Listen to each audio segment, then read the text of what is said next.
والصلاة والسلام على رسوله سيد الإنس والجان وعلى آله وأصحابه ذوي الخير والإحسان أما بعد فأعوذ بالله من الشيطان الرجيم بسم الله الرحمن الرحيم لقد كان لكم في رسول الله أسوة حسنة لمن كان يرجو الله واليوم الآخر صدق الله مولانا العظيم۔ آتا ہجرت کا چھٹا سال ہے۔ اس چھٹے سال میں بہت سارے اہم واقعات پیش آئے، لیکن جو تاریخ کا ایک سب سے بڑا اہم واقعہ پیش آیا ہے چھٹے سال میں، وہ صلح حدیبیہ کا واقعہ ہے۔ مسئلہ یوں تھا کہ ذی القعدہ کا مہینہ چل رہا تھا، شوال کے بعد ذی القعدہ ہے۔ نبی کریم صلی اللہ تعالیٰ علیہ وسلم مدینہ طیبہ سے صحابہ کے ساتھ عمرہ کی غرض سے نکلے، اور 1400 صحابہ حضور کے ساتھ احرام پہن کر کے نکلے تھے۔ ارادہ کیا تھا کہ عمرہ کرنا ہے، جنگ کرنے کی غرض سے نہیں۔ مدینہ طیبہ سے صحابہ جب سے ہجرت کر کے آئے تھے مکہ سے، اس وقت سے لے کر مدینہ طیبہ میں کئی جنگوں میں ہی مصروف رہ گئے اور خانہ کعبہ جانے کا موقع ہی نہیں ملا۔ اب 6 سال کے بعد جب رسول کریم صلی اللہ علیہ وسلم صحابہ کے ساتھ مکہ جا رہے تھے، احرام پہن لیا اور اپنے ساتھ ذبح کرنے والے جانور بھی لے لیے۔ اب جب اسفان نام کا ایک علاقہ ہے، وہاں تک پہنچے رسول کریم صلی اللہ علیہ وسلم، تو آپ کو یہ پہلے سے اندیشہ تھا کہ مکہ کے کفار اتنی آسانی سے عمرہ کرنے نہیں دیں گے۔ اتنی جنگیں ہو چکی ہیں آپس میں، جنگ بدر ہوئی ہے، جنگ احد ہوئی ہے، جنگ خندق ہوئی ہے، بڑی بڑی خون خار جنگیں ہوئی ہیں، خون ریز جنگیں ہوئی ہیں۔ تو حضور اکرم صلی اللہ تعالیٰ علیہ وسلم نے ایک شخص کو بھیجا، قبیلہ بنو خزاعہ کا ایک شخص تھا، اس کو حالات معلوم کرنے کے لیے کہ مکہ میں کیا چل رہا ہے معلوم کر کے آؤ۔ ہو گیا اور مکہ کے حالات معلوم کر کے واپس نبی کریم صلی اللہ علیہ وسلم کے پاس آیا اور کہا کہ یا رسول اللہ صلی اللہ علیہ وسلم، مکہ والوں کو خبر ہو گئی ہے کہ آپ مدینے سے عمرہ کے لیے نکلے ہیں، تو انہوں نے میٹنگیں کرنا شروع کر دی۔ مکہ کے اندر جتنے قبیلے تھے، جتنے خاندان تھے، سبوں نے بیٹھ کر کے یہ میٹنگ کیا ہے کہ آپ کو ہرگز مکہ میں داخل ہونے نہیں دیں گے، اور آپ کے ساتھ جنگ کرنے کی بھی انہوں نے تیاریاں شروع کر دی ہیں۔ اور اس میں سرکردہ سربراہ جو ہے وہ خالد بن ولید تھے اور اکرمہ بن ابو جہل کے بیٹے اکرمہ اور خالد بن ولید۔ ابھی تو وہ اسلام لائے ہوئے نہیں تھے، میٹنگوں میں وہ سر فہرست تھے اور سارے لوگوں کی جماعتیں جمع کر رہے تھے کہ مسلمانوں کو مکہ میں انٹر ہونے نہیں دیا جائے گا۔ اب وہ خبر جیسی حضور اکرم صلی اللہ تعالیٰ علیہ وسلم تک پہنچی، پھر بھی آپ سفر جاری رکھے تھے مکہ کی طرف۔ پھر دیکھا نبی کریم صلی اللہ علیہ وسلم نے خالد بن ولید اپنے لشکریوں کو لے کر کے مکہ سے باہر نکل کر کے ایک علاقہ تھا وہاں پر پڑاؤ ڈال چکے ہیں۔ یہ حملہ کرنے کے لیے، جنگ کرنے کی نیت سے مکہ سے وہ نکل کر باہر آ چکے تھے کہ مسلمانوں کا راستہ روکنا ہے۔ ابھی 35 کلومیٹر دور تھا مکہ۔ نبی پاک صلی اللہ تعالیٰ علیہ وسلم جو شاہراہ تھی، جو بڑا راستہ تھا، اس کو بدل کر کے چھوٹے راستے پر آ گئے، اور اس کے بعد ایک کنویں کے پاس جا کر نبی کریم صلی اللہ علیہ وسلم نے اپنی صحابہ کو اترنے کا حکم دیا۔ یہ وہ علاقہ ہے جس کو حدیبیہ کہتے ہیں، اس علاقے کا نام حدیبیہ تھا، وہاں ایک کنواں تھا۔ اب جیسے ہی اترے 1400 صحابہ ہیں، پانی تھوڑا سا اس کنویں میں تھا، چند صحابہ نے پانی کیا لیا، وہ کنواں ہی سوکھ گیا، اور یہ گرمیوں کے دن تھے۔ نبی پاک صلی اللہ تعالیٰ علیہ وسلم کے پاس اب صحابہ اپنی شکایتیں لے کر کے آنے لگے کہ ہمارے جانور بھی بھوکے پیاسے اور ہم سب کو بھی پانی میسر نہیں، اور سامنے کفار مکہ کی فوجیں حملہ کرنے کے لیے کھڑی ہیں، اب کیا کیا جائے؟ اور سب کے حال جسموں پر احرام ہے، احرام کی حالت میں تو جو مارنا بھی جائز نہیں، چونٹی مارنا بھی جائز نہیں، اب جنگ کہاں کریں گے، احرام کی حالت میں ہیں۔ نبی پاک صلی اللہ تعالیٰ علیہ وسلم حدیبیہ کے موقع پر صحابہ میں سے ایک صحابی سے کہتے ہیں تمہارے پاس برتن ہے تو لاؤ۔ وہ برتن لے کر کے آئے۔ اللہ کے نبی صلی اللہ تعالیٰ علیہ وسلم نے اپنا ہاتھ اس میں رکھا، اور حضور صلی اللہ تعالیٰ علیہ وسلم نے جیسی برتن میں ہاتھ رکھا، ہر انگلی کے بیچ سے پانی کے چشمے جاری ہو گئے۔ انگلیاں ہیں فیض پر ٹوٹے ہیں پیاسے جھوم کر، ندیاں پنجاب رحمت کی ہیں جاری، واہ واہ کیا ہی ذوق افزا شفاعت ہے تمہاری، واہ واہ قرض لیتی ہے گناہ پرہیزگاری، واہ واہ۔ نبی کریم صلی اللہ تعالیٰ علیہ وسلم کی انگلیوں سے پانی جاری ہونے کا جو معجزہ ہے وہ حدیبیہ کے موقع پر پیش آیا تھا۔ صحابہ کہتے ہیں ہم سبوں نے پیٹ بھر کر پانی پیا، جانوروں کو پانی پلایا، اور اپنے اپنے مشکیزے پانی سے بھر لیے۔ لیکن وہ پانی جوں کا توں جاری ہی رہا۔ پھر اس کے بعد حضور صلی اللہ علیہ وسلم نے اپنا دست مبارک اٹھا لیا۔ صحابہ کہتے ہیں ہم تو اس دن 1400 تھے، اگر 5000 بھی ہوتے تو کسی کو پانی کم نہ ہوتا، اتنا پانی نبی پاک صلی اللہ تعالیٰ علیہ وسلم کی انگلیوں سے، انگشت رسول سے جاری ہوا۔ اس کے بعد حضور صلی اللہ علیہ وسلم نے اس پیالے کا پانی اور اپنا ایک تیر دیا کہ اس کو لے جاؤ اس کنویں میں ڈال دو۔ اس کنویں میں وہ پانی ڈال دیا گیا اور تیر حضور کا اس کنویں میں چھوڑ دیا گیا۔ وہ کنواں لبالب پانی سے بھر گیا۔ اس وقت جو بھرا تھا میں اپنی آنکھوں سے آج بھی دیکھا ہوں، اس کنویں میں آج بھی پانی موجود ہے۔ یہ اور بات ہے کہ ابھی چند سال پہلے 4-5 سال پہلے سعودیوں نے اس علاقے کو ایک کمپنی کو رینٹ پر جگہ دے دی، تو اس کمپنی نے پورے کنویں کا احاطہ کر لیا۔ وہ کمپنی کے اندر آ جاتا ہے کنواں، لیکن ابھی بھی کنواں ختم نہیں کیا گیا ہے، وہی پرانی صورت میں کنواں آج بھی موجود ہے۔ ہم گئے ہیں لیکن اس میں دیکھا کہ آج بھی کنواں پانی سے بھرا ہوا ہے اور میٹھا، لہٰذا نہایت ہی شیریں اور میٹھا پانی اس میں موجود ہے۔ یہ معجزہ میرے آقا صلی اللہ تعالیٰ علیہ وسلم کا وہاں پیش آیا۔ اب یہ حدیبیہ کے موقع پر صحابہ اکرام رضوان اللہ تعالیٰ علیہ مجمعین کہتے ہیں نبی کریم صلی اللہ تعالیٰ علیہ وسلم نے اب یہ دیکھا کہ جنگ کی غرض سے ہم آئے نہیں ہیں، لہٰذا بہتر یہ ہے کہ صلح کر لی جائے۔ یہ کفار مکہ جنگ کرنا چاہ رہے ہیں، لڑنا چاہ رہے ہیں، مناسب نہیں ہے۔ اور جبکہ ذوالقعدہ یا حرمت والا مہینہ چل رہا تھا، جنگ جس میں حرام بھی ہے، حضور صلی اللہ علیہ وسلم نے حضرت عمر کو منتخب کیا کہ صلح کے لیے مکہ جا کر بات کریں۔ حضرت عمر کو بلایا، کہا کہ جاؤ ان لوگوں سے کہہ دو کہ ہم جنگ کرنے کے لیے نہیں آئے، ہم صلح کرنا چاہتے ہیں۔ حضرت عمر فاروق رضی اللہ تعالیٰ عنہ نے معذرت کر لی، کہا یا رسول اللہ صلی اللہ علیہ وسلم میں جاؤں گا، میرے سخت ترین دشمن ہیں یہ مکہ والے ہیں، اور مجھ سے اگر سخت جملے نکلیں گے تو یہ میری جان پر حملہ کریں گے اور یہ مجھ سے برداشت نہیں ہو سکے گا، میں وہاں پر لڑ پڑوں گا۔ تو حضور صلی اللہ تعالیٰ علیہ وسلم نے ان کی معذرت کے بعد حضرت عثمان غنی کو بلایا۔ حضرت عثمان غنی اس وقت بھی مکہ والوں کے نظر میں معزز تھے، ان کا خاندان بھی شریف اور وہ لوگوں میں عزت والے تھے مکہ میں۔ تو حضرت عثمان کو بھیجا گیا مکہ، جاؤ صلح کے لیے بات کرو۔ حضرت عثمان غنی احرام کی حالت میں ہے، مکہ مکرمہ آئے، وہاں پر لوگوں میں جو بات چیت چل رہی تھی، جو بڑے بڑے سردار تھے ان کے پاس جا کر حضرت عثمان غنی نے کہا کہ محمد رسول اللہ صلی اللہ علیہ وسلم کی طرف سے میں قاصد ہوں اور صلح کا پیغام لے کر کے آیا ہوں۔ تو اس میں ابو سفیان اور بھی دیگر بڑے بڑے وہاں پر جو سردار تھے موجود تھے، سبوں نے سنا۔ اس کے بعد کہا اے عثمان ہم آپ کی قدر کرتے ہیں، بات یہ ہے کہ آپ صلح کا پیغام لے کر کے آئے ہیں، پرانے معاملات کی وجہ سے آج ہم آپ کو آپ کے احرام کی وجہ سے مکہ میں داخل ہونے کی اجازت تو دے چکے اور آپ کو خانہ کعبہ کا طواف کرنے کی بھی اجازت ہے، آپ اپنا عمرہ کر لیں، صحیح کر لیں اور واپس جائیں، لیکن ہم محمد صلی اللہ علیہ وسلم کو ہرگز مکہ میں داخل ہونے نہیں دیں گے۔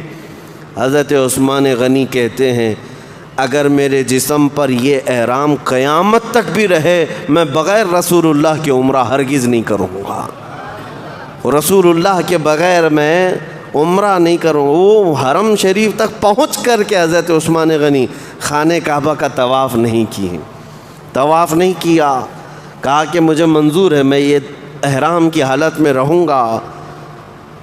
جبکہ مکہ مکرمہ پہنچ جانے کے بعد کعبہ سامنے ہے، صفا مروہ قریب ہے، صرف 7 چکر کعبے کے لگاتے اور 7 چکر صفا مروہ کی صحیح کرتے، ان کا احرام ہو جاتا، اتر جاتا، عمرہ ہو جاتا، لیکن حضرت عثمان غنی نے نہیں کیا۔ یہ صحابہ کا عشق ہے اور یہ صحابہ کا مسلک ہے، بے ان کے واسطے خدا کچھ عطا کرے، ہاشا غلط یہ ہوس بے بصر کی ہے۔ اسی کو اعلیٰ حضرت نے فرمایا تھا بخدا خدا کا یہی ہے در، نہیں اور کوئی مفر مقر، جو وہاں سے ہو یہیں آ کے ہو، جو یہاں نہیں تو وہاں نہیں۔ نبی کریم صلی اللہ تعالیٰ علیہ وسلم کو چھوڑ کر کے کون سا دین ہے؟ حضرت عثمان غنی جب منع کر دیتے ہیں کہ میں حضور صلی اللہ علیہ وسلم کے بغیر عمرہ نہیں کروں گا، تو مکہ کے جو بڑے بڑے سردار تھے انہوں نے حضرت عثمان غنی کو روک لیا مکہ میں، کہا کہ اب ہم جانے بھی نہیں دیں گے، اب قید کر لیا۔ لیکن یہ قید کرنا ایسا مشہور ہو گیا کہ حدیبیہ کے مقام پر جو 1400 صحابہ حضور کے ساتھ تھے، سبوں میں یہ افواہ پھیلا دی گئی کہ حضرت عثمان غنی کا قتل ہو گیا، مکہ والوں نے ان کو قتل کر دیا۔ اور اس زمانے میں کیا، آج کے زمانے میں بھی کسی ایمبیسیڈر کا قتل کرنا، کسی قاصد کا قتل کرنا بہت بڑا گناہ، بہت بڑا جرم سمجھا جاتا ہے۔ اب وہ حضور کے ایمبیسیڈر تھے، ترجمان تھے، قاصد بن کر کے گئے تھے۔ جب یہ قتل کا معاملہ مشہور ہو گیا تو صحابہ اکرام کو حضور صلی اللہ علیہ وسلم نے طلب کیا۔ اب ایک درخت کے نیچے حضور صلی اللہ علیہ وسلم بیٹھتے ہیں اور صحابہ سے اپنے ہاتھ میں ہاتھ دے کر کے بیعت لیتے ہیں۔ یہ بیعت رضوان کہلاتی ہے، جس کا ذکر سورہ فتح 26ویں پارے قرآن میں موجود ہے۔ نبی پاک صلی اللہ علیہ وسلم نے صحابہ سے یہ عہد لیا کہ تم یہ وعدہ کرتے ہو کہ آخری سانس تک تم ہماری وفاداری پر قائم رہو گے، اللہ اور اس کے رسول کی رضا پر ڈٹے رہو گے۔ ہر صحابی نے نبی پاک صلی اللہ علیہ وسلم کے ہاتھ میں ہاتھ دے کر کے بیعت کیا، اور اس بیعت کے بعد اللہ نے قرآن میں آیت نازل فرمائی، لقد رضی اللہ عن المؤمنین اذ یبایعونک تحت الشجرہ، اللہ ان مومنوں سے راضی ہو گیا جو درخت کے نیچے اپنے رسول کے ہاتھ میں ہاتھ دے کر بیعت کر رہے تھے۔ اور قرآن میں اللہ فرماتا ہے ان الذین یبایعونک انما یبایعون اللہ، جن لوگوں نے اے رسول آپ کے ہاتھ میں بیعت کیا ہے، حقیقت میں انہوں نے اللہ سے بیعت کیا ہے۔ یہ بیعت کیا ہے؟ بیعت کیا ہے؟ بیع کا مطلب عربی میں بیچ دینا، بیع کا مطلب بیچنا۔ تو جب ایک بندہ اپنے شیخ کے ہاتھ میں ہاتھ دے کر یہ کہتا ہے کہ میں اللہ اور اس کے رسول کے لیے اپنے آپ کو تمہارے حوالے کر دیا، وہ بیچ دیتا ہے، اس کو کہتے ہیں بیعت۔ کس کام کے لیے بیچتا ہے؟ کس کام کے لیے بیچتا ہے؟ اس کا ذکر قرآن پاک میں بھی اللہ نے فرمایا ان اللہ اشتری من المؤمنین انفسهم واموالهم بان لهم الجنہ، بے شک اللہ نے مومنوں سے ان کی جان اور ان کی مال کو خرید لیا، اللہ نے خریدا۔ مومنوں سے اللہ نے ان کی جان اور ان کے مال کو خرید لیا، اس بدلے میں کہ ان کے جان اور مال کے عوض اللہ ان کو جنت عطا فرمائے گا۔ یہ سودا ہے، یہ بیعت اسی کو کہتے ہیں۔ اسی بیعت کا حصہ آج تک موجود ہے، اس سنت پر آج بھی ہم عمل کرتے ہیں۔ جو ہمارے شیخ ہوتے ہیں یا جو پیر و مرشد ہوتے ہیں کسی سلسلہ حقہ کے، ان کا سلسلہ ثابت ہوتا ہے رسول اللہ صلی اللہ علیہ وسلم تک، تو ہم ان کے ہاتھ میں ہاتھ رکھ کر کے یہی کہتے ہیں کہ ہم عہد کرتے ہیں اللہ اس کے رسول کے فرمان بردار رہیں گے اور ہمیشہ ہم وفادار رہیں گے۔ اس عہد کا نام ہی بیعت ہے۔ صحابہ نے بیعت کیا، 1400 صحابہ نے بیعت کیا کہ ہم آخری سانس تک نبی پاک صلی اللہ علیہ وسلم کے وفادار رہیں گے۔ اب بات یہاں آتی ہے کہ حضور صلی اللہ علیہ وسلم نے سب سے بیعت لینے کے بعد پھر یہ کہتے ہیں، دیکھیں مشہور کیا ہوا تھا، ایک بہت اہم نقطہ میں بتاتا ہوں، ایک اہم نقطہ۔ حضرت عثمان وہاں نہیں تھے، حضور صلی اللہ علیہ وسلم نے اپنا بایاں ہاتھ اٹھایا صحابہ اکرام کے سامنے اور اپنا بایاں ہاتھ سیدھے ہاتھ پر رکھا اور فرمایا یہ عثمان کا ہاتھ ہے، میں عثمان کی طرف سے خود اپنے ہاتھ پر بیعت کر رہا ہوں۔ حضور صلی اللہ علیہ وسلم نے فرمایا یہ عثمان کا ہاتھ ہے، اپنا بایاں ہاتھ، کہ وہ یہاں موجود نہیں ہے، ان کی طرف سے میں اپنے سیدھے دائیں ہاتھ پر رکھ کر کے بیعت کر رہا ہوں۔ حضور صلی اللہ علیہ وسلم نے غائبانہ طور پر حضرت عثمان کی طرف سے بیعت کا حکم فرما دیا۔ اب مسئلہ یہ ہے بیعت کس بات پر لی جا رہی تھی، بیعت کب لی جا رہی تھی؟ یہ جب افواہ مشہور ہو گئی کہ حضرت عثمان غنی کا قتل ہو گیا، ان کا قتل ہو گیا ہے اور یہاں بیعت حضور لے رہے ہیں۔ اب سب کی بیعت لینے کے بعد پھر حضور کا یہ کہنا کہ یہ عثمان کا ہاتھ ہے اور میں بیعت کر رہا ہوں، معاملات کیسے ہیں آپس میں سمجھ سکتے ہیں آپ؟ ایک جگہ قتل کی افواہ پر سب صحابہ بھڑکے ہوئے ہیں، اور دوسری جگہ حضور بیعت بھی لے رہے ہیں، اور تیسری مرتبہ حضور اپنا ہاتھ دے کر خود حضرت عثمان کی طرف سے بیعت کر رہے ہیں۔ یہ اس بات کا بین ثبوت ہے کہ نبی پاک صلی اللہ تعالیٰ علیہ وسلم اگرچہ مکہ سے دور ہیں لیکن ان کی نگاہوں سے کوئی معاملہ پوشیدہ نہیں ہے۔ میرے آقا غیب داں نبی یہ جانتے تھے کہ عثمان کا قتل نہیں ہوا ہے، وہ قید ہیں، اسی لیے تو حضور نے ان کے ہاتھ کو اپنا ہاتھ بنا کر بیعت کیا ہے۔ حضور صلی اللہ تعالیٰ علیہ وسلم نے بیعت فرمایا، اور اس کے بعد پھر انتظار کرتے رہے کہ دیکھتے ہیں معاملات کیا ہوں گے۔ تو وہاں سے مکہ سے ایک شخص آیا، اور وہ حالات کو دیکھ کر کے مکہ والوں کو واپس جا کر کہا، مجھے اچھا نہیں لگتا کہ اتنے لوگ احرام کی حالت میں آئے ہیں، جانور ان کے پاس ہیں ذبح کرنے کے، اور ان کو ہم اللہ کے گھر سے روک رہے ہیں، ایسا کیسے ہو سکتا ہے؟ تو مکہ کے جو بڑے بڑے سردار تھے وہ میٹنگ میں بیٹھے ہیں، اس میں ایک عمر دراز شخص تھا، عروہ بن مسعود ثقفی۔ وہ اٹھ کر کھڑا ہوا، کہا، اے قریش، کیا میں تمہارا باپ نہیں ہوں؟ سبوں نے کہا ہاں۔ کیا تم سب میری عزت نہیں کرتے ہو؟ کہا ہاں۔ میں نے کبھی تمہارے ساتھ دھوکہ کیا یا تم میرے بارے میں کوئی بدگمانی رکھتے ہو؟ سبوں نے کہا کبھی نہیں، ہرگز نہیں، آپ ہم میں معزز ہیں۔ کہا تو پھر مجھے اجازت دو، محمد صلی اللہ علیہ وسلم کی طرف سے یہ جو صلح کا پیغام آیا ہے یہ اچھا ہے۔ حضور صلی اللہ تعالیٰ علیہ وسلم نے پیغام میں کیا لکھ کر کے بھیجا تھا پتہ ہے؟ حضرت عثمان سے کہا تھا کہ جا کر یہ پیغام دینا کہ ہم جنگ کے لیے نہیں آئے، ہم عمرہ کرنے کے لیے آئے، ہمیں عمرہ کرنے دیا جائے، اور دوسری بات ہم اب آپ کے ساتھ صلح کرنے کا پیغام بھیج رہے ہیں، اور تمہارے بھی حالات ایسے ہیں کہ کئی جنگوں میں تمہارا بہت نقصان ہو چکا ہے، بدر میں، احد میں، خندق میں، بہت سارا تمہارا جانی نقصان بھی ہوا، مالی نقصان بھی ہوا ہے، جنگ سے کوئی فائدہ نہیں ہونا ہے، تمہاری بھی بھلائی اسی میں ہے کہ صلح کر لو۔ اور حضور صلی اللہ علیہ وسلم نے آخر میں یہ جملہ فرمایا تھا، اور اگر وہ اس بات پر راضی نہ ہوئے تو ان سے کہنا کہ اگر تم جنگ ہی کرنا چاہتے ہو تو محمد صلی اللہ علیہ وسلم اس وقت تک تم سے جنگ کریں گے جب تک کہ گردن ان کے جسم سے الگ نہ ہو جائے، سب سے جنگ کریں گے۔ تو یہ پیغام جب پہنچا تو وہاں کے لوگوں نے دیکھا، پھر عروہ بن مسعود ثقفی جو ان کے اندر عمر دراز شخص تھا وہ کھڑا ہوا، کہا میں جاتا ہوں معاملات کو بات کرتا ہوں۔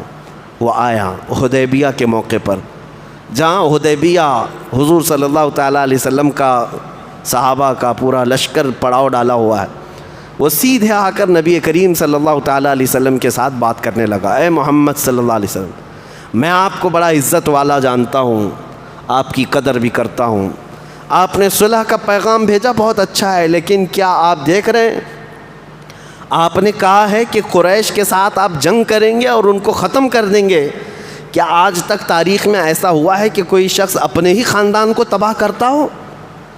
اور اگر قریش مکہ والے تم پر غالب آ گئے اے محمد تو یہ جتنے آپ کے ساتھ دکھ رہے ہیں نا یہ سب چھوڑ کر بھاگ جائیں گے آپ کو۔ صحابہ کو تانا مارا، حضرت ابو بکر صدیق وہاں موجود تھے، غیرت ایمانی ایسی جاگی کہ کھڑے ہوئے اتنا سخت جملہ کہا وہ بڈھے ہے، جا تیری جو دیوی ہے لات اس کی شرمگاہ چاٹتا بیٹھ، ہم محمد صلی اللہ تعالیٰ علیہ وسلم کے وہ وفادار ہیں کہ ہمارے جسم میں خون کا آخری قطرہ جب تک ہے ہم حضور کے قدموں سے پیچھے نہیں ہٹیں گے۔ اور اس کے بعد حضرت مغیرہ بن شعبہ رضی اللہ تعالیٰ عنہ حضور صلی اللہ علیہ وسلم کے پیچھے کھڑے رہتے تھے ہمیشہ۔ یہ عروہ بن مسعود کبھی بات کرتے کرتے حضور کی داڑھی تک ہاتھ لگاتا تھا، اس کو یہ لگتا تھا کہ عرب کا دستور ہے جو بڑا آدمی ہے وہ چھوٹے سے بات کرتا ہے، تو اس طرح جب وہ حضور کی طرف داڑھی کو ہاتھ بڑھاتا حضرت مغیرہ بن شعبہ چیختے ہیں، کہا کہ ہاتھ نیچے رکھو، ہاتھ نیچے رکھ کر کے بات کرو۔ وہ کہتا کہ یہ عرب کا دستور ہے جو بڑا ہوتا ہے وہ اسی طرح سے بات کرتا ہے۔ حضرت مغیرہ بن شعبہ نے کہا بڑا ہوتا ہے یا جو دستور ہے وہ تمہارا ہے، جس کے سامنے تم بات کر رہے ہو وہ عام آدمی نہیں، وہ اللہ کا رسول ہے، تمہیں تمیز سے رہنا ہوگا۔ اس کے بعد دوبارہ جب اس نے ہاتھ اٹھایا تو اپنی تلوار اٹھائی حضرت مغیرہ بن شعبہ نے، اور تلوار کی جو ڈھال ہے اس سے ہاتھ کو ایسا مارا کہ بوڑھے کا ہاتھ نیچے آ گیا۔ کہا کہ اس کے بعد اگر ہاتھ اٹھا تمہارا بات کرنے کے لیے بھی حضور کی طرف تو پھر تمہارے مونڈے سے ہاتھ الگ ہو جائے گا۔ یہ صحابہ کا جذبہ تھا۔ وہ نبی کریم صلی اللہ تعالیٰ علیہ وسلم کے متعلق اتنے حساس تھے، اتنے سینسیٹیو ہوتے تھے کہ وہ چھوٹی سی بھی ہلکی سی بھی چیز دوسروں کی طرف سے برداشت نہیں کرتے۔ اب اس کے بعد عروہ بن مسعود ثقفی بات چیت کر کے واپس مکہ والوں کے پاس آیا۔ مکہ والوں نے پوچھا چچا جان آپ نے بات کیا، کیا حل نکلا؟ کہا کہ آؤ میں تمہیں بتاتا ہوں، ان سے جنگ کرنا اچھا نہیں ہے، ان سے جنگ مت کرو، سب تباہ ہو جاؤ گے۔ کہا کیوں؟ ان سے جنگ کیوں نہ کریں؟ کیا ان کے پاس بہت ہتھیار ہیں؟ عروہ بن مسعود نے کہا میں نے دیکھا ہے، کسریٰ کو بھی دیکھا ہے بادشاہ کو، قیصر کو بھی دیکھا ہے، ان کے بڑے بڑے درباروں کو دیکھا ہے، لیکن محمد صلی اللہ علیہ وسلم کے دیوانوں میں جو ان کی عظمت ہے یہ پوری دنیا میں نے کہیں نہیں دیکھا، کہیں نہیں دیکھا ان کے پروانوں کی۔ کہا کیا ہے؟ کہا کہ جب وہ حضور صلی اللہ علیہ وسلم وضو کرتے ہیں تو یہ سب کے سب اطراف میں جمع ہو جاتے ہیں، اور حضور ادھر کلی کر رہے ہوتے ہیں، صحابہ اپنے ہاتھ آگے کر دیتے ہیں، کوئی اپنا دامن آگے کر دیتا ہے۔ نبی پاک صلی اللہ علیہ وسلم کے وضو کا ایک قطرہ بھی وہ زمین پر گرنے نہیں دیتے، سب اپنے ہاتھوں میں لیتے ہیں، اپنے کپڑوں میں لیتے ہیں، اپنے چہرے پر مل لیتے ہیں، اپنے جسموں پر لگا لیتے ہیں، ان کے کھکار کے تھوک کو تک وہ صحابہ چھوڑتے نہیں ہیں۔ عروہ بن مسعود کہتا ہے میں نے ایسی عظمت دنیا میں کسی کی نہیں دیکھی، جو پروانے اپنے نبی کے وضو کے پانی کا قطرہ زمین پر گرنے نہیں دیتے، وہ ان کے خون کا قطرہ کب گرنے دے سکتے ہیں؟ لہٰذا وہ اپنی جان دے دیں گے لیکن وہ اس جنگ سے باز نہ آئیں گے۔ عروہ بن مسعود ثقفی کے یہ جملے تاریخ میں رقم ہیں۔ یہی ہے میرے عزیزو حفاظت ناموس رسالت۔ نبی پاک صلی اللہ تعالیٰ علیہ وسلم کی عزت کی حفاظت کا حق صحابہ اکرام سے بہتر کون ادا کر سکتا تھا؟ اب پھر معاملات ایسے ہی بڑھتے چلے گئے۔ ایک شخص آیا اور اس نے دیکھا اور پھر وہ چلا گیا۔ پھر ایک شخص آیا سہیل بن عمر نام کا، حضور صلی اللہ علیہ وسلم نے اس کو دیکھتے ہی صحابہ سے کہا سہیل آیا ہے، معاملہ سہل ہو جائے گا، وہ اگرچہ کافروں کی طرف سے۔ صحابہ اکرام نے کہا حضور نے فرمایا ہے تو اب معاملہ سہل ہونا ہے۔ وہ شخص آیا اور کہا میں مکہ والوں کی طرف سے نمائندہ ہوں، آئیے چلیے ہم آپس میں بات کرتے ہیں، صلح کی شرطیں لکھتے ہیں، کن کن شرائط پر صلح ہوگی۔ حضور صلی اللہ علیہ وسلم نے فرمایا چلو، دونوں ڈسکس کرتے رہے۔ صحابہ اکرام ایک طرف تھے، حضور صلی اللہ علیہ وسلم سہیل بن عمر کے ساتھ صلح کی شرطیں لکھ رہے ہیں یا طے کر رہے ہیں۔ سب معاملات طے ہو گئے تو صلح کی شرطیں کیا تھیں؟ پہلی شرط یہ تھی کہ اس سال آپ عمرہ نہیں کریں گے، یہیں سے واپس جائیں گے، آپ احرام کھول دیں، اپنے جانور ذبح کر لیں، آپ یہیں سے عمرہ کیے بغیر واپس جائیں گے۔ اگلے سال آپ عمرہ کے لیے آئیں گے لیکن صرف 3 دن مکہ میں رہیں گے اور بغیر ہتھیار کے آئیں گے، اگر تلوار بھی لائیں گے تو نیام کے اندر ہوگی۔ یہ سب شرطیں تھیں۔ اور پھر اس کے بعد یہ بھی شرط تھی صلح کی کہ اگر کوئی مسلمان مکہ میں رہ رہا ہے تو اسے ہم مدینہ جانے کی اجازت نہیں دیں گے، اور آپ اس کو مدینے نہیں ایکسیپٹ کریں گے، اس کو ہماری طرف واپس بھیجیں گے۔ اور اگر کوئی ہمارا آدمی مکہ سے مدینے میں آ گیا ہے تو آپ مدینے سے اس کو ہمارے پاس واپس بھیجیں گے، وہ ہمارے پاس رہے گا۔ حضور نے سب منظور کیا۔ اور اس کے بعد یہ بھی صلح کی شرط تھی کہ جو جس کے ساتھ چاہے قبیلوں کے دوستی کرے اس کو اپنا حلیف بنا لے۔ اب یہ شرطیں لکھنے کی بات آئی تو مولا علی کرم اللہ وجہ الکریم کو حضور صلی اللہ علیہ وسلم نے طلب فرمایا آؤ شرطیں لکھی جائیں گی۔ ابھی شرطیں لکھی جانی تھیں بیٹھ کر کے، کیونکہ یہ ایگریمنٹ ہے، معاہدہ ہو رہا ہے۔ اسی اثنا میں مکہ سے ایک مسلمان حضرت ابو جندل، جو سہیل بن عمر جو شخص ایگریمنٹ کرنے آیا تھا، اسی کے بیٹے وہ مسلمان تھے، وہ صحابی رسول تھے۔ ان کو ان کے باپ نے زنجیروں سے باندھ کر کے گھر میں رکھا تھا اور مارتا تھا، یہی سہیل بن عمر جو صلح کرنے آیا تھا۔ وہ زنجیریں کاٹ کر کے بھاگتے ہوئے حدیبیہ کے مقام پر آ گئے۔ حضور صلی اللہ علیہ وسلم نے دیکھا یہ گھسٹتے ہوئے زخموں سے چور چور ہے اور مکہ سے بھاگ کر کے ہمارے پاس آیا۔ حضرت ابو جندل دعائی دینے لگے یا رسول اللہ مجھے قبول کر لیں، میں بہت تکلیف سے وہاں مکہ سے بھاگ کر کے آیا ہوں، میرا باپ روزانہ مجھے مارتا ہے، اور باپ بیٹھا ہوا تھا۔ اور سہیل بن عمر نے کہا اے محمد صلی اللہ علیہ وسلم، ہماری صلح جو ہوئی ہے اس کے لیے میری پہلی شرط یہ ہے کہ میرے بیٹے کو مکہ واپس بھیجنا ہوگا، اس کے بغیر میں صلح کی کوئی چیز سائن نہیں کروں گا۔ حضور صلی اللہ علیہ وسلم نے فرمایا ابھی ہماری ایگریمنٹ سائن نہیں ہوئی، اس سے پہلے وہ آیا ہے، اس سے پہلے وہ آیا ہے، لہٰذا وہ ہمارے پاس رہے گا۔ سہیل بن عمر نے کہا ہرگز نہیں ہو سکتا۔ حضور نے یہ تک کہا کہ چلو وہ مدینے میں نہیں، خاص میرے گھر میں رہنے کی تم اجازت دو اس کو، ابو جندل کو۔ اس نے کہا نہیں، میں آپ کے گھر میں رہنے کی بھی اجازت نہیں دوں گا، واپس کرنا ہوگا۔ حضور صلی اللہ تعالیٰ علیہ وسلم نے منظور کر لیا، ٹھیک ہے ابو جندل کو واپس کیا جائے۔ ایک صحابی ہیں، زخموں سے چور چور ہیں، کافروں کی مار کھا کر کے آئے ہوئے ہیں۔ اب جب حضور صلی اللہ علیہ وسلم نے کہا ابو جندل تمہیں مکہ واپس جانا ہوگا، تو وہ چیخ کر کے رونے لگ گئے اور صحابہ کے پاس گئے۔ 1400 صحابہ وہاں پر ہیں، سب کے سامنے وہ ایسی تقریر کرنے لگے، کہا کہ تمہیں پتہ ہے مکہ والے میرے ساتھ کیا کیا کرتے ہیں، اپنے نشانات دکھانے لگے زخموں کے، اور زنجیروں میں باندھ کر کے رکھتے ہیں۔ یہ سن کر کے حضرت عمر فاروق رضی اللہ تعالیٰ عنہ تڑپ گئے، کھڑے ہو گئے، کہا دوڑتے ہوئے بارگاہ مصطفیٰ میں آئے، کہا یا رسول اللہ آپ اللہ کے سچے رسول ہیں؟ کہا اے عمر کیوں نہیں، کیا ہمارا دین حق نہیں ہے؟ کہا ہاں حق ہے عمر۔ کیا یہ کفار سب باطل نہیں ہے؟ کہا ہاں باطل ہے۔ تو کہا یا رسول اللہ پھر آپ ان سے دب کر کے صلح کیوں کر رہے ہیں؟ آپ ہمیں جنگ کی اجازت دیں، ہم ان کے پرخچے اڑا دیں گے، ابھی ہمیں پتہ ہے ان کے ساتھ کیا کرنا ہے۔ نبی پاک صلی اللہ علیہ وسلم نے فرمایا عمر میری نگاہیں جو دیکھ رہی وہ تم نہیں دیکھ سکتے، جاؤ۔ حضرت عمر آئے اور صحابہ کے سامنے یہی کہہ رہے تھے کہ حضور سے عرض کرو کہ جنگ کرنے کی اجازت دی جائے۔ حضرت ابو بکر کے پاس آئے، کہا اے ابو بکر آپ کی بات رسول اللہ کبھی ٹالتے نہیں، دیکھ نہیں رہے آپ حضور صلی اللہ علیہ وسلم کیسے صلح کر رہے ہیں؟ حضرت ابو بکر نے ان کی باتیں سنی، ان کا کندھا پکڑ کر کے ہلایا اور زوردار آواز میں حضرت ابو بکر نے کہا الزم غرضک یا عمر، اے عمر اوقات میں رہ کر کے بات کر، تو کس کے بارے میں بات کر رہا ہے؟ وہ اللہ کے رسول ہے، وہ اپنے پیٹ سے فیصلہ نہیں کرتے، وہ جو کرتے ہیں وہ اللہ کی وحی سے کرتے ہیں، وحی خدا سے وہ فیصلہ کرتے ہیں۔ حضرت عمر اس وقت کہتے ہیں اس وقت اچانک مجھے احساس ہوا کہ میں نے غلطی کیا ہے، جذبات میں آ کر کے میں نے غلطی کیا ہے۔ اور ابو بکر صدیق کا ایمان اس دن دیکھنے کو ملا کہ حالات چاہے جیسے بھی ہوں لیکن رسول جو فرما دے وہی دین ہے، وہی ہمارے لیے حق ہے۔ ابو جندل کو واپس کرنا پڑا۔ کئی معاملات ہوئے اس حدیبیہ کے موقع پر، بتانا بہت اہم ہے۔ صحابہ کا ایمان دیکھیں آپ، ہر گھڑی آزمائش ہے ان کی۔ ابو جندل کو واپس کیا مکہ۔ اب صلح نامہ جب لکھنے کی بات آئی، حضرت علی کو بلایا حضور نے، قلم لو لکھو۔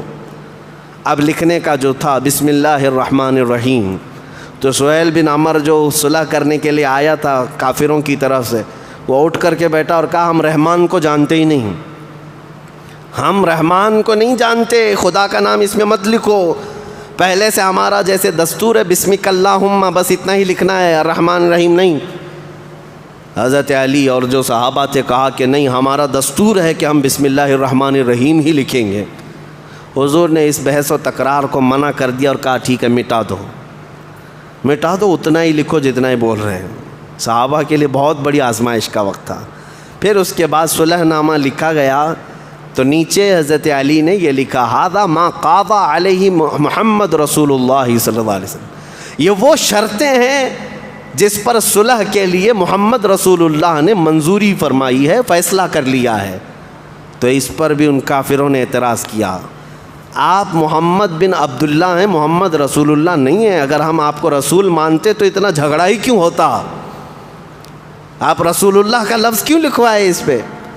حضور صلی اللہ علیہ وسلم نے فرمایا نادانو، میں اللہ کا رسول ہوں، یہ اور بات ہے کہ تم جھٹلاتے ہو، میں اللہ کا سچا رسول ہوں۔ انہوں نے کہا ہم نہیں مانتے، یہ لفظ اس میں صلح میں نہیں ہونا چاہیے، ایک ایک پوائنٹ پر پکڑ کر کے وہ امتحان ہے۔ حضور صلی اللہ علیہ وسلم نے حضرت علی سے کہا علی اس کو بھی مٹا دو، محمد بن عبداللہ لکھو۔ حضرت علی قلم چھوڑ کر کے اٹھ گئے، کہا یا رسول اللہ یہ مجھ سے نہیں ہو سکے گا کہ آپ کے نام کے ساتھ میں رسول اللہ کو مٹا دوں، زندگی ختم ہو جائے گی لیکن لفظ رسول اللہ کو میں یہاں سے ہرگز نہیں مٹا سکوں گا۔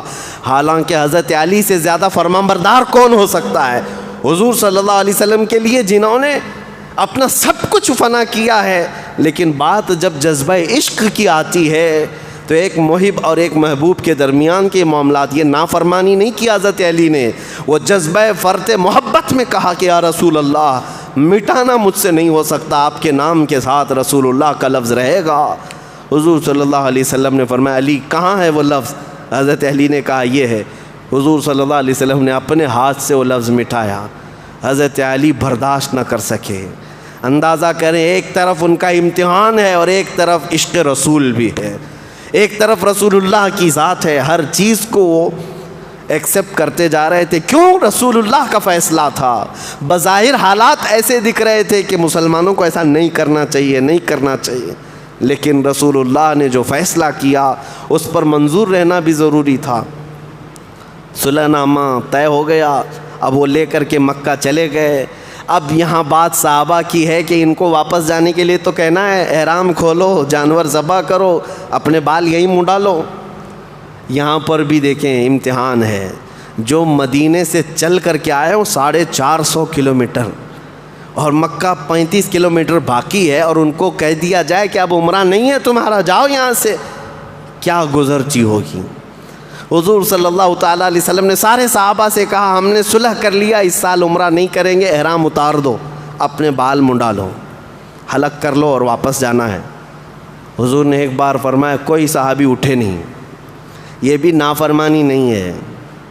دوسری بار حضور نے فرمایا اٹھو، اپنے احرام کھول لو، کوئی نہیں اٹھا، سر جھکائے بیٹھے رہے۔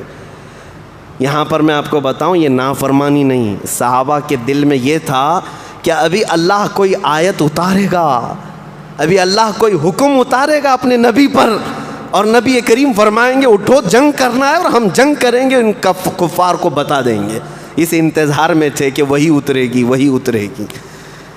اب 3 بار حضور نے فرمایا، واپس اپنے خیمے میں آ گئے۔ اس وقت سلمہ رضی اللہ تعالیٰ عنہ حضور کی زوجہ مطہرہ، ہم مومنوں کی ماں، حضور کے ساتھ تھی۔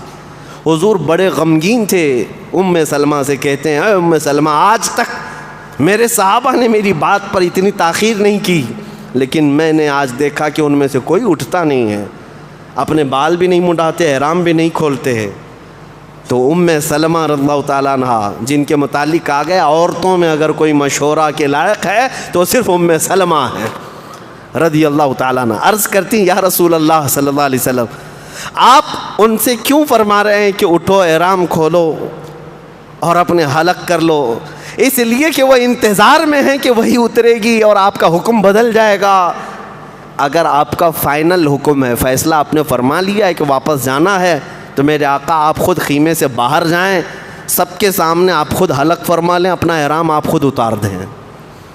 حضرت سلمہ کے مشورے پر رسول کریم صلی اللہ علیہ وسلم باہر آئے اور اپنے بال حضور نے حلق کر لی اور احرام اتار دیا۔ صحابہ نے دیکھا حضور کو سامنے، اور اس کے بعد سب کے سب کھڑے ہو گئے اور کہا اب اس کے بعد کوئی حکم بدلنے والا نہیں ہے۔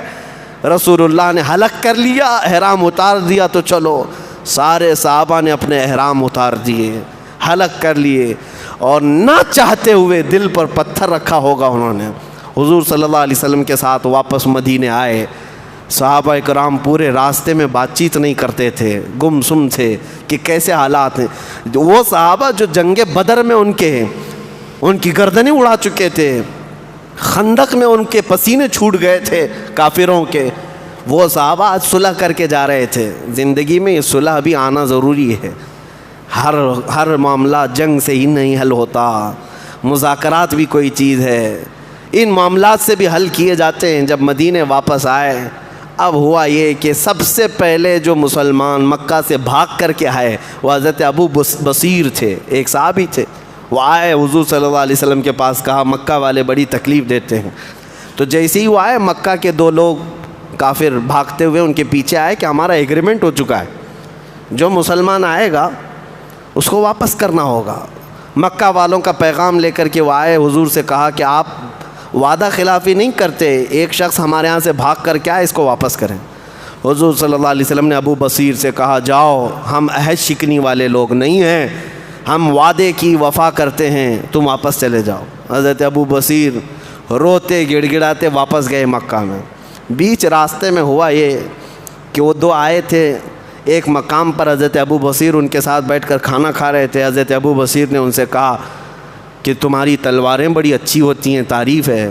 وہ خوش ہو کر کے اپنی تلوار دیے تو حضرت ابو بصیر نے تلوار اٹھائی اور گردن مار دی۔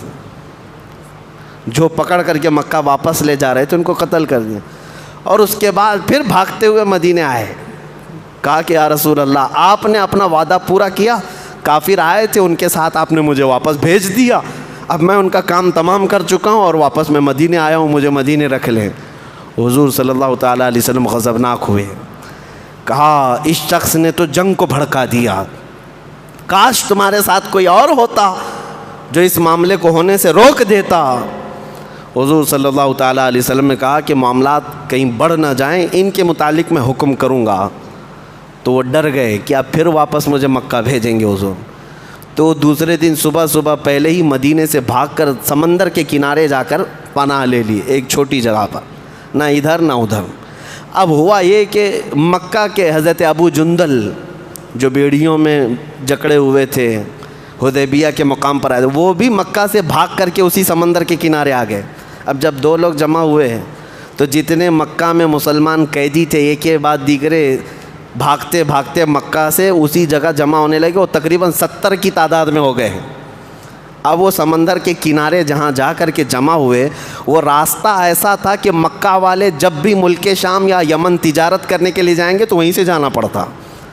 اب وہ جاتے کیسے؟ یہ 70 وہ لوگ وہاں پر ڈیرا جمع کر کے بیٹھے ہیں جن کو مکہ والوں نے خوب مارا تھا، قیدی بنایا تھا۔ اب حالات ایسے ہو گئے کہ یہ مکہ والے مجبوراً آئے، ابو سفیان کو سردار بنا کر کے بھیجا کہ جاؤ محمد صلی اللہ علیہ وسلم سے بات کرو کہ ہماری وہ جو ایگریمنٹ تھی اس کو ختم کر دیا جائے، کہ مکہ سے کوئی بھاگ کر کے آئے گا تو اس کو آپ کو واپس کرنا ہے، اب اس کو چینج کر دو کہ جو ہمارے ہاں سے بھاگ کر کے آئے آپ اس کو اپنے ہی پاس رکھو، کہیں اور جانے نہ دو، کیونکہ وہ ہمارا راستہ روکے بیٹھے ہوئے ہیں۔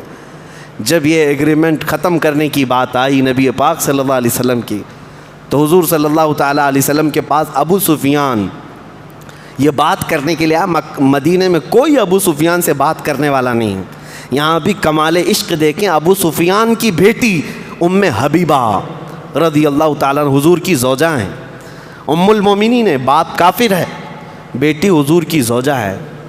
جب ابو سفیان نے سب سے بات کرنے کی کوشش کی، کوئی بات نہیں کر رہا ہے، تو اپنی بیٹی کے گھر آئے، میری بیٹی حضور کی زوجہ ہے۔ ام حبیبہ کے مکان پہ آئے، جیسے ہی آئے بستر لگا ہوا تھا حضور پاک صلی اللہ علیہ وسلم کا، جیسے ہی وہ گھر کے اندر داخل ہوئے ام حبیبہ رضی اللہ تعالیٰ عنہ نے بستر کھینچ لیا، چادر کھینچ لیا، کہا کیا بات ہے، کیوں آئے؟ ابو سفیان نے کہا بیٹی اپنے باپ کے لیے تو یہ چادر نہیں رکھتی۔ ام حبیبہ نے کہا یہ نہایت ہی دنیا کی پاکیزہ چادر ہے، اس پر اللہ کے رسول بیٹھتے ہیں، میں کسی کافر کو اسے بیٹھنے نہیں دے سکتی۔ اپنے باپ کے لیے انہوں نے چادر نہیں رکھی، کھینچ لیا۔ اور اس کے بعد ابو سفیان نے کہا یہاں کہیں دال گلنے والی نہیں ہے، جب میری بیٹی کے گھر بات نہیں ہو سکتی تو دوسروں کے ہاں کیا ہو سکتی ہے۔ واپس چلے گئے، اور اس کے بعد یہ ایگریمنٹ جو تھی وہ ختم ہو گئی۔ 1 سال نہیں گزرا تھا کہ رسول اللہ صلی اللہ علیہ وسلم 10,000 صحابہ کو لے کر دوسرے سال مکہ کے لیے روانہ ہوتے ہیں۔ یہ رمضان کا مہینہ تھا، عمرہ کی غرض سے نکلے رسول کریم صلی اللہ علیہ وسلم۔ اب حالات مکہ کے ایسے بدل گئے تھے کہ سب میں آپس میں اختلاف، لڑائیاں، قبیلے آپس میں دور ہو چکے تھے، اب کسی کے پاس لڑنے کی طاقت ہی نہیں تھی۔ نبی پاک صلی اللہ تعالیٰ علیہ وسلم جب مکہ میں داخل ہو رہے تھے، اس شان سے داخل ہو رہے تھے کہ قرآن کی آیت جو ہے انا فتحنا لک فتحا مبینا، اے محبوب ہم نے آپ کو روشن فتح عطا فرمائی ہے۔ حضور بغیر جنگ و جدال اور قتل و قتال کے مکہ میں داخل ہوئے۔ 20 رمضان کا دن تھا، حضور آتے ہیں مکہ مکرمہ میں، سیدھے خانہ کعبہ کے اندر موجود سارے بتوں کا صفایا کیا، اور بلال حبشی کو کعبے پر چڑھا کر پہلی اذان وہاں سے دی گئی ہے۔ یہ مکہ فتح ہوا۔ اس وقت حضور صلی اللہ علیہ وسلم سے ڈرے ڈرے بھاگ رہے تھے کافر، جتنے دنوں تک جنگ کرتے تھے، لڑتے تھے، آج حضور کے بارے میں قیدی، حضور کے پاس قیدی بن کر آئے تھے۔ اور صحابہ نعرہ کیا لگا رہے تھے؟ الیوم یوم الملحمہ، الیوم یوم الملحمہ، آج تو گوشت کے چھتڑے اڑانے کا دن ہے، آج تو گوشت کے ٹکڑے اڑانے کا دن ہے، ماریں گے اتنے کہ ٹکڑے ٹکڑے ہو جائیں گے۔ صحابہ جوش میں یہ نعرہ لگا رہے تھے.